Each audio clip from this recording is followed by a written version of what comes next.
And welcome back to the show. Well, there is a brand new film coming to streaming platforms, especially Amazon Prime, on the 14th of February. And we thought we would actually explore this film a little bit more, and we would actually get the director and writer on the phone to chat a little bit more about this brand new film called The Letter Writer. So on the phone right now, we have Layla Kayliff. Welcome to the program, Layla. Thank you. Now, Layla, this is such a beautiful and amazing film. I was wondering if you could tell us a little bit about where the idea for The Letter Writer first came from. Sure. Well, so the film was inspired by my parents' marriage. Even though it's completely fictional, in the sense that I invented the story between Ellie, the leading lady, the object of Khalifa's affections. But I always call it an imaginary prequel to my parents' marriage, because my mother's English and my father is Arab from Dubai, and they met when my dad was a student in England, in Cambridge, when they were quite young. Yep. And it was kind of the 60s, late 60s. And there was it was a period of time when a lot of young Arab men had traveled to England to study, and they all kind of went home with their kind of Julie Christies, Yep. their English roses. Hence the reference in the movie to the other source of the boy's inspiration. I don't know, this might be a spoiler, but there's a scene in the movie where the boy is watching a showing in an outdoor cinema, an outdoor movie theater, of Dr. Zhivago. Yep. Which is a really classic film featuring a very famous Arab Egyptian actor, Omar Sharif, and Julie Christie, based obviously on the book Dr. Zhivago, about the Russian, set as a backdrop of the Russian Revolution, which is a love story. And that seemed to have been the inspiration for this generation of young men. I mean, I don't want to say everyone, but it was quite uncanny that I would meet people, sort of like at college. I met a girl who was half Syrian and half English. And again, she kind of referenced jokingly in this movie, and her mother was kind of like the archetypal English rose, and her dad was, handsome Arab man. And then even friends of my mom's friend also married an Arab man from Dubai, and they even named their daughter after the character in the film. So I don't know. I think it was, so that was the sort of inspiration there are some historical elements to the story, like factual elements based on my father's personal history, which he was like a letter writer, and he used to write letters during the summers to make ends meet. And he used to, for illiterates, Yeah. in the old Arab souk, and the character of his mother is based on that I play I play my father's, I play Khalifa's mother, and Khalifa is my father's name. Yeah. Did you? And I'm getting, yeah. Did you tell your father that you were basing the character so much on his life, and what was his reaction when you told him about that? Well, so I started writing this script. I'm a singer-songwriter predominantly, and I started writing, but I had done some drama at school. I'd gone to drama school for a very short period of time. I kind of did some theatre at college, and actually the first thing I ever did was write scripts, but I did it more for fun. And I sort of did, you know, I used to be involved in my music videos, and I used to write actually the sort of the storylines for my treatments for my music videos.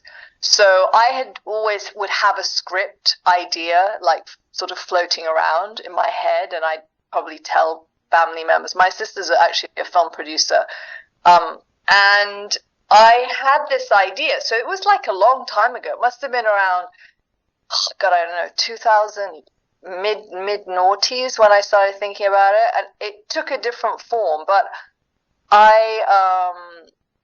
you know, I'd always been fascinated by my parents' background. You know, my father's history, Dubai, and the, you know, crucial states pre-UAE, and I knew these stories. And my father's a storyteller. You know, he's very imaginative, and he always tells these. There's just like a lot of interesting sort of anecdotes and stuff.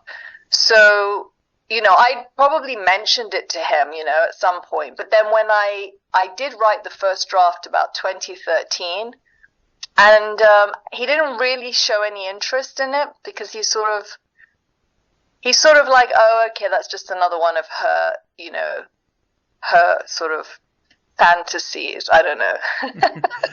And then it was really funny, because he had a copy of the script. You know, I had given it to him, the early copy of the script, and he just had it sitting in his drawer. You know, he'd never read it. And then I won the IWC Filmmakers Award at Dubai Film Festival, and he literally like went from zero interest to, oh, maybe I should read this script. You know, he's that kind of person. He's a businessman, and he's quite tough. He's loving, but he's quite tough, and you sort of he doesn't sugarcoat anything, you know. So it's like once the script had won this award, he suddenly was really interested in it. And actually, he helped me in with the project, because when we shot the film, we were literally in pre-production, and we were going to do a short of the film and kind of wing it a bit, because we weren't sure. I mean, the film had been in development a long time, and IWC did give it some impetus and a bit of funding and development money and whatnot. But I'd kind of been developing this film a long time before we actually started shooting. And I just found this producer who's sadly died, Chris Bruchek. Bruchek is from, he's actually American, and he was a producer in Dubai. Sadly, he died during COVID.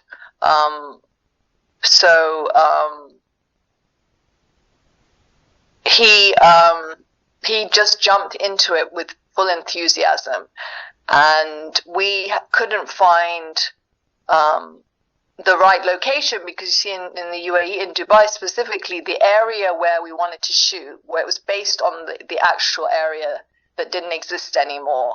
And so the one area, which is called Bestakia, is very gentrified, if you like. You know, it's still like old, but they have lights in the floors, you know, in the row, what do you call it, in the ground. Yeah. So it lost that authenticity. And my father's also a bit of a, again, you know, I sort of make joke in the story, the boy is kind of a bit of a magician, you know. Yeah. Or he likes sort of pulls a rabbit out of a hat. So my dad's actually a bit like that in real life. So he suddenly, we were scouting. We would have shot in Bestakia, but, you know, it didn't have the same authenticity. And there was a new development, because, you know, in Dubai, they're always developing things, you know, yeah, tourism and whatnot. And he came home and he went, I found it. And it was this area called Asif, which is open now. I mean, I'm terrible. I never go out much, so I haven't been there. And it was the area we shot the main market square, you know, the main where he writes his letters, and where we shot so yeah, and it was still not open. So we went to the developers and we said, look, we want to shoot this movie, blah, blah. And, you know, there's a little bit of an industry in the UAE, like indie filming, and they were nice to us, and they were like, okay. So we just literally got it before it opened. So no one has like we were literally the first people. I don't know if people. Yeah, my husband's a film producer. He works on projects, and so I think they have filmed. They've shot stuff on that in Al-Sif since then. But yeah, it was really like, like Chris used to say, God bless him, he used to say it's like we have fairy dust. It was one of those things that had to be. I think, I don't know, just doors just sort of open. This was after a long period once he got on board. But it was a great experience, to be honest, the filming. It was a fantastic time, and I think it shows, right, the energy of the... Oh, definitely. I was actually going to ask you, where did your love for cinema come from? Because your directional style is so natural with this film. It feels like you're actually there, watching everything that's happening. Where did your love for cinema come from, and how do you think your directional style has become so natural? Well, it's interesting. I mean, obviously I had a fantastic team.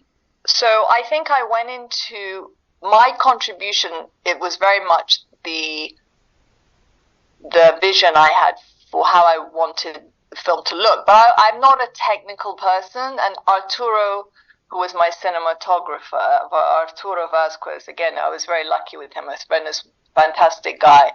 And we had, again, because there was so much development, we had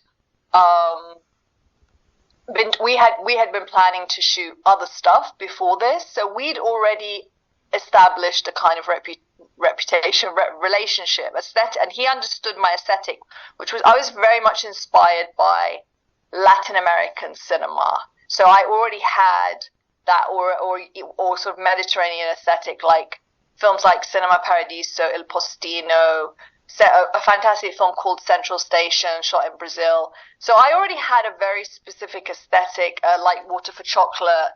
These were the kind of films that I really loved. Yep. So, and then I did do a very brief, like a summer filmmaking course at an academy, and I had shot a lot of music videos. So I already had an aesthetic, and my love of cinema, I mean, God, that started when I was very young. I mean, Dubai in the 80s, I grew up in the 80s, and Dubai there wasn't much, I mean, I used to horse ride. That was kind of my main activity. Show jumping. I was kind of a ride, that was like my drill every day, school riding. But my mom loved movies, and so, God, she would let me watch, like, the same movie, like, every single day, from when I was quite young. And when I think back on it, I think my son has a bit of that. I would literally, I don't exaggerate to you, and I used to love watching these old Hollywood movies. Yep. And I would literally watch the same movie, like, I almost want to say 100 times. Like, I would watch it, like, every day for months.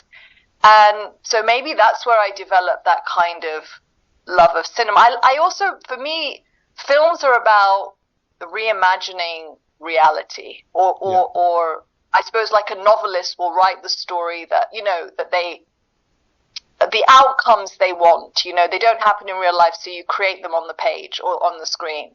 Yeah. But in terms of the technical, I'll be honest with you, I never wanted to be a film director. Like, that was not on my list, in my bucket list, what's the expression? My bucket. Yeah, your bucket list, yep. Yeah. It was not something, I wanted to be an actress, sorry, you were good, I interrupted you, sorry. No, go ahead, no. So I had wanted to be an actress, and I loved script writing. I'd wanted to, like, tell my stories, so write my scripts, and act in them. So I sort of created characters for myself. I had other scripts going where I was going to play the role, and that was for a very so you're going to laugh, right? So I did a play when I was at Oxford. And in this play, I come from a very conservative background. I already pushed the envelope quite a lot, and there's this misconception that Dubai is liberal. It's not. It's liberal if you're a tourist, right? Yeah. But it's not. The local families are not liberal. So even when I became a singer and I had this song out, and it ruffled a few feathers. So in terms of acting, you know, where it involves potentially doing love scenes, it would have been a big no-no. And anyway, I did this play in Oxford where I had to sort of, kiss the character, but it was a very sort of brief sort of kiss. And I hated it, actually. And I was like, okay, I'm never going to be in other people's movies. But I'll just write my own, and then I'll like leave out the kissing scenes, you know. But so directing wasn't, but you know, you acquire. Then it got to the point where I was like, oh my God, I need to direct my own film, because, you know, I really had to protect my vision, because, you know, the thing with filmmaking is and I'm a bit of a control freak, which is such a cliche, but it's true with creative people. And I was like, okay, well, I need to direct this film, because otherwise someone is going to come in and they're going to create something different. And then, you know, I acted in my own film, and, you know, because I don't look like someone that can play a woman in a burqa, it was even the people on the set. My first AD and my script supervisor, I remember no one knew I was going to play the mother. I sort of kept it under wraps because I felt a bit like insecure about them, thinking, oh my God, this woman's an egomaniac, you know. Yeah. She's like producing, writing, directing. I mean, what else? I mean, we might just, you know, having said that, I was extremely generous in terms of, so I knew what I didn't know. So as a director, I pretty much was like, okay, I'm going to concentrate on the things I know. So I was very, you know, specific about the art direction, the costumes, and, you know, I had a great relationship. Everyone was great. I can't complain. There was a bit of tension with me in the first AD because she kept calling cut. because, and that was like, so my approach to the project was very humble. You know, like I would. They all thought I was a bit nutty because I would just laugh a lot on the set. Like I would laugh. And my main concentration was the actors. Yep. So none of the actors had been in a feature film, and most of them weren't even professional actors. So, but I had a very specific vision for the characters. So I fought a few battles to get Khalifa, the character. He had actually sent me an audition tape independently of when the casting director came on. The casting director was really pushing for another kid. So in the end, it was between Islam Al-Kawarit, who plays Khalifa, and another kid, and that kid dropped out. So it was taken care of for me. Now, talking of... Yeah, I was just going to say, talking of the cast, what was it about Islam that made you so determined that he was the right person for the role? Yeah, so again, there was a lot of like kismet moments in this process. So the year before that we actually shot this film, I had been doing sort of looking around. Gone to a couple of shows, like I went to a theatre performance with kids, and my original idea was to have a younger kid, and then at some point I thought this is going to be a bit creepy, like him being in love with a grown woman if he's too young, you know? Yeah. So even though it's obviously innocent, so I sort of decided he was supposed to be about 12. I mean, Islam in real life was about 17, 18, but he looks quite young. Yep. So he's just sort of a perfect, you know, pubescent boy look. And yeah, he had set, so on one of these runs that I had done looking for cast, it was so weird. Like, so I mean, I'm pretty random like that. Like, I very much trust my gut, you know? Yeah. And I had gone into this coffee shop, and I was traveling back from this theatre production in another emirate, Sharjah, and I stopped in this coffee shop, and I was just like, do you know any actors I don't know, the waiter looked like someone who might know. It's like a young guy, you know, people, you know, kids, whatever. Yeah, yeah. And he was like, oh yeah, my friend's an actress. So I said, okay, you know, put out a notice, like let people know I'm looking for actors for my film, which wasn't even close to ever being made, you know. I just thought like, just fake it to make it at this point.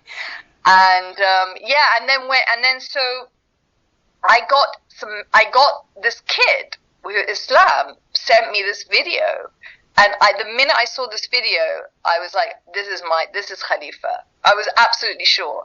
And then, so when the casting process started, they knew of him because the way the industry works in the UAE is there's lots of commercials. That's the main thing that gets shot in the UAE, commercials, you know? And so they kind of all know, the casting directors know, you know, the talent and whatnot. My main challenge actually was Rosie McEwen, who I casted as an unknown for Ellie. So basically, I just trolled the internet for like Julie Christie lookalikes. I mean, like literally. And then I saw her, you know, her picture, her headshot, and I was like, oh my god, that's Ellie, you know. And so I tracked down her agent. She had an agent who's still her agent. And she at that time was doing RSC, and she hadn't done anything on film, but I was so sure of her, you know, and considering none of my other actors, they were professional. I mean, there are a couple of people in there, I think, who have done a bit of acting. The father was a professional actor, Abdullah. Yes. And he was a Syrian actor, and the guy, and I'm so bad with names, so forgive me, actors. I can't even remember my own name, so I'll just have to look on IMDb. But he played the. Do you remember this? Have you? I'm assuming you've seen the film. That's a dumb question. Yeah. Sorry, of course you've seen the film. Yeah, it's very early. I was up all night working. I tend to do nights. He plays the character in the post office when Mr. Mohammed goes to deliver the letters, and he tells him to write it. Yeah. And it's just a very tiny scene, but he's so funny and he's really talented, this guy. You know, he's Indian. He does a lot of Indian stuff. So he is a professional. And the person who plays the political resident, but like, for example, Mr. Mohammed was a waiter in a coffee shop in Dubai that I frequented. There's a coffee shop in Dubai called Bikers Cafe, which I love. And I would sit, and like, we're talking like maybe 5 years before I made the film. So I'd go to this coffee shop and I was just like, oh my God, he sort of looks a bit like Omar Sharif. So anyway, I was like, I befriended him, you know, because I'd go there all the time, so I was a regular. And I said, listen, I want you to be in my movie when I make it. And he just smiled and went, oh, okay, great. So every year, every trip, because I live in London, so I go back and forward to Dubai. And I would say, every time I'd go in, I'd be like, you're going to be in my movie, don't forget. And he just probably thought I was nuts, but anyway. And then when it came to it, I was like, okay, you're ready now. You're ready to be in my movie. And then I was like, wait a minute, now let me just check. Do you speak any Arabic? And he was like, yeah, a bit. I was like, okay, cool. And that was it. So Rosie was key, because I also had to sort of woo them a bit, because they were, I think there's a bit of a preconception. I mean, fair enough, they didn't know who I was, and I got on a Zoom with her. She was very keen and very lovely on Zoom, and I think her agent, you know, I think maybe he was a bit concerned that I was going to sell her for 10 camels to her. You know what I mean? It was like, okay, is she going to be... And I remember there was a scene where... Do you remember? So you remember the scene where she's come out of the shower and she's reading the first letter. She's on the sofa. Yes. And her hair's wet. So originally she was going to be in the bath reading that. And I remember thinking, you know, I'm going to leave that one out. She was fine with it, but the bathroom was too small anyway. And I was very protective of her, and you know, it worked out. She was great, and you know, now obviously she's done really well for herself, and she won a BFTA, and she's coming out in a few films. So it was all. What else? Are you asking me another? So, by the way, I do have a tendency to rabbit on, so you really have to interrupt me because I'm a chatterbox. That's okay. I know we are running out of time, so I had one quick question I did want to ask before I went. One of the message of this film being that we don't need another leader, what we need is love. I thought that was such a beautiful message for the film to have. I was wondering if you could tell us a little bit about that message and why you wanted to portray that to your audience. Yeah, so I think that the film, that obviously the first draft of the script was a bit threadbare in terms of the political backdrop. It was very focused just on the key, the main storyline of him writing letters. And then I decided, I'm going to rewrite the script and put in more of the political context of the time. And you see, the thing with his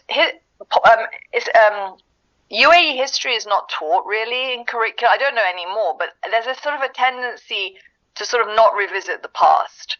Yeah.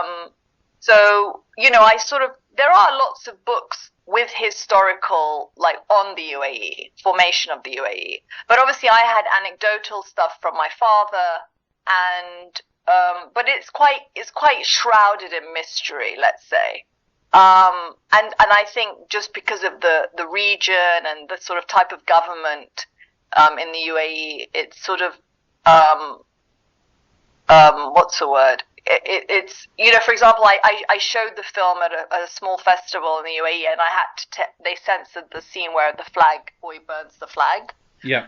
Which I thought that was strange, that was the thing that apparently there's a policy of you don't show flags being burnt on the, Okay. Just FYI. But the thing is, obviously that wasn't the main purpose of the story, because it was more about this character who was very much part of, at that time, Pan-Arabist, which was the case in real life. They were all very, Nasserite supporters. But, the British protectorate was sort of like British light, It wasn't a colony. But I think the fact that I referenced the war in Yemen, and I suppose when I wrote the script, I was very affected by the war in Yemen, like today's war, which started in 2015. Yep. And it's very hard to be, you're not allowed to sort of talk about politics, It's so like criticism of the war in Yemen. And so I wanted to integrate my personal anti-war, sort of my veiled, statement that, when the father says, they'll fight this war again, they'll be on different sides, right? which they are actually. So, the war's heated up for different reasons now, but I'm talking like the war that began in 2015. And I think for me, it's just, the message is, lead, and I'm not speaking just specifically in the Middle East and what happens in the Middle East, what's this awful thing that's happening right now. There's a general feeling for me, that ultimately leaders, don't necessarily, you change leaders, but the reality is you have to change people. People have to change their own hearts. Yeah. People have to, political structures, we sort of get very caught up with like ideological ideas about, if you change a political system or a leadership structure, that suddenly you're going to resolve problems, And actually there's a famous verse in the Quran that says, God can't change a condition, I paraphrase obviously, God can't change a condition of a people until they change themselves. Yeah. That's not one of the ones you normally hear, people don't often talk about that idea of, there's obviously a beautiful sense of acceptance of one's fate, which is associated with sort of like an Islamic belief of like surrendering to God's will. But free will is also very much an Islamic, part of the Islamic ethos, which I think isn't really emphasized enough. You know what I mean? The idea of free will and sort of changing yourself and sort of, being a loving and compassionate person and a wisdom. I think there's a tendency not to think about those things as much in terms of from a religious perspective. So yeah, the story is very much about, because he transcends his own prejudices in the story, the boy, right? Yeah, he yeah. sort of doesn't like the British. And also it's a bit love your enemy. Yeah. So that's my Christian part. Yeah.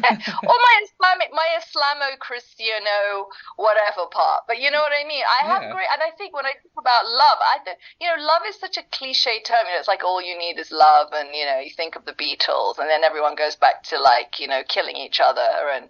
But I think love is a real force. It's an energy. I think it's activated through actual things. Yeah.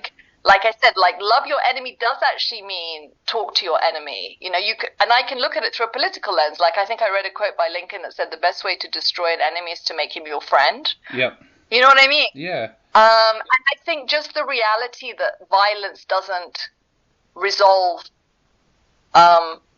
It's like almost physics. Yeah. And so I think that you can spend a lot of time exploring the energy of love and sort of activate ways to activate that muscle. You know what I mean? That energy. There's kind of almost like a technology of love, which we could spend 3 generations working on. We've got plenty of time to stop being destructive and being constructive, and kind of these impasses. These ideological, religious, political, and there are grievances and there are genuine injustices. There are real injustices, and how does one resolve them? And does leadership? I think we suffer from a huge failure of leadership, right now. Yep. It's sort of so pronounced, the corruption and the just So I think in the film, there's obviously Khalifa really believes that if Nasser becomes if Nasser becomes an active force in his sort of country or his territory, that things will be better. You know what I'm saying? Yeah, yeah. And I think that was my point. It was will they be better? This sort of idea that someone's going to come along and lead you to paradise, and I think that's a utopia. I guess that's where I was what the sort of idea of, and why I said now is sort of like now when we're seeing a gross failure of leadership globally, Definitely. Yeah, that's why I said it was because this film should have come out a long time ago. It should have come out years ago. It should have come out, pre-COVID.